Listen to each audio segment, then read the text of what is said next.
Screw it. Hey guys, welcome to the first video of a special I am shooting for the 25th anniversary of the release of Ogre Battle March of the Black Queen in the US. This is the first video I'll be doing for it. I'm planning on doing at least 2 more, but we'll see how that goes. So, let's get into it here. So I recently learned that parfait means perfect in French, and that's what comes to mind when I think about Ogre Battle. This is a game that I want to be perfect on, and I found this has paralyzed me in the past. It's not necessarily that I never wanted to lose a battle or never lose a soldier out in the field, but I definitely wanted to get all the secret characters, all the items, find all the stuff, and this has been an issue I've discovered with myself now more than ever, is just wanting to play the perfect game and not necessarily caring about the story or the gameplay as much. And I've been kicking myself recently and trying to get back to a way of thinking of it doesn't have to be perfect, just play the game.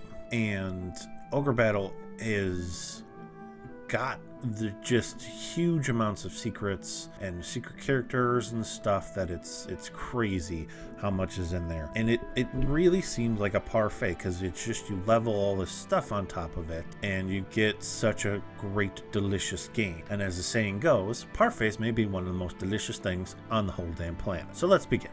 So Ogre Battle March of the Black Queen was released in the US in 1995 and had been in Japan since 1993. The work of, and I apologize if he ever watches this video if I butcher this name terribly, Yasumi Matsuno, who was inspired by 2 songs on Queen's second album titled Ogre Battle and March of the Black Queen, respectively, which once again proves that rock bands from the 60s and 70s were huge nerds, which is awesome since that was a time when being a nerd was considered a bad thing. But, you know, we had Led Zeppelin's talking about Lord of the Rings and all that other stuff. When Ogre Battle was released in the States, it was to quite a bit of acclaim. It received quite a few good scores on the Super NES, and those carried over when the special edition for Sega Saturn and PlayStation in 1997 was released. This is one of the first games that American audiences saw with tactical-like combat with sprites on an isometric map. This was also the first game that didn't let you control the characters directly. Now, as an 8-year-old kid, this blew me away. I happened to stumble upon this game while I was at Blockbuster with my mom. It looked really cool. You know, I wanted to rent it. I'm just realizing how old that makes me sound.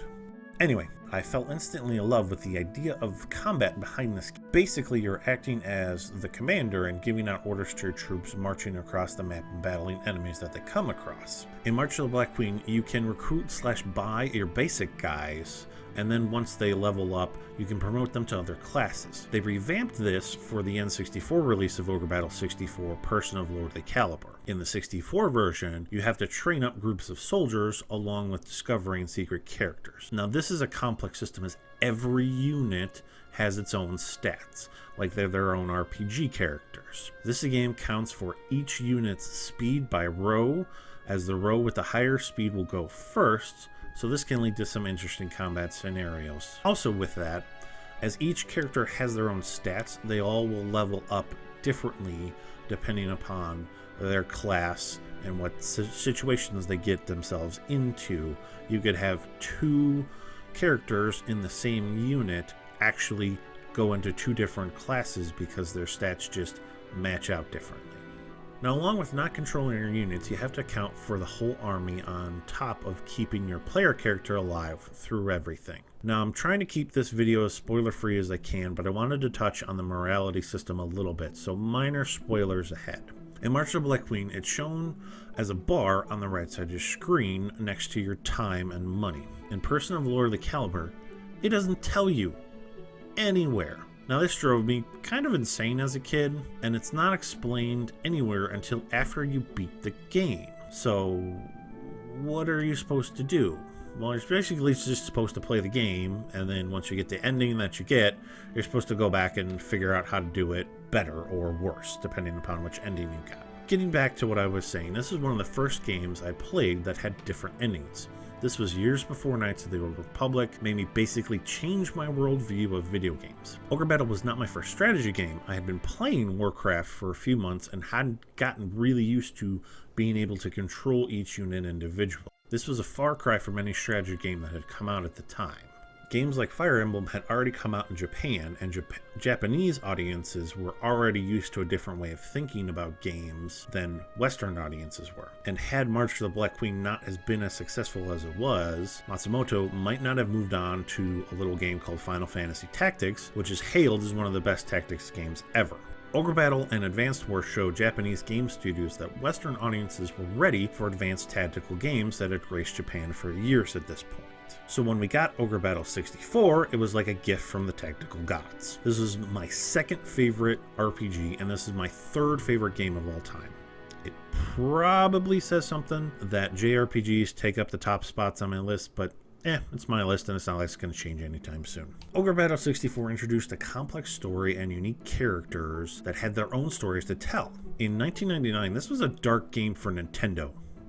I mean, other than like Doom 64. The themes behind Ogre Battle series of the powerful not being as powerful as they appear is prevalent throughout the story, and there's always either someone more powerful or power is just completely stripped from them. This struck me as a kid, watching these characters go through their adventures and have actual long-lasting consequences. I mean, I love a happy ending as much as anyone else, but this game wasn't about to sugarcoat it for us. Honestly, this is just a handful of reasons why I truly enjoy these games and have loved the series for at least 25 years now. Unfortunately, it's been 19 years since they released an original Ogre Battle game, as Quest, the original creators, were bought out by Square Enix, and that leaves the game in this kind of limbo. I'm hopeful, with 2020 being the year of remakes and remasters, that maybe we'll see some life from this long dormant series, but we still have the old ones to replay as much as we want. And honestly, I highly recommend this game to anyone I talk to. All my friends have heard me drone on about it. I actually got my good buddy playing it for quite a while. He seemed to enjoy it. It is a time investment, though, especially if you at least want to see one good ending and one bad ending. March of the Black Queen has a play time of around 30 hours for one playthrough. Ogre Battle 64 has about 40 to 45, depending upon some factors. This is a game not for the faint of heart, but it is extremely good. I highly recommend it, and I just wanted to show the world my love for this game, and I hope you guys, if you haven't played it, look it up. If you have played it, hopefully this video will bring back some nostalgia for you and make you rethink and relook at the series again as a whole. Hey guys, thanks again for watching. Once again, please like and subscribe, all that YouTuber crap, and please be on the lookout for the next video in the series. I hope you guys have a good day and stay shiny.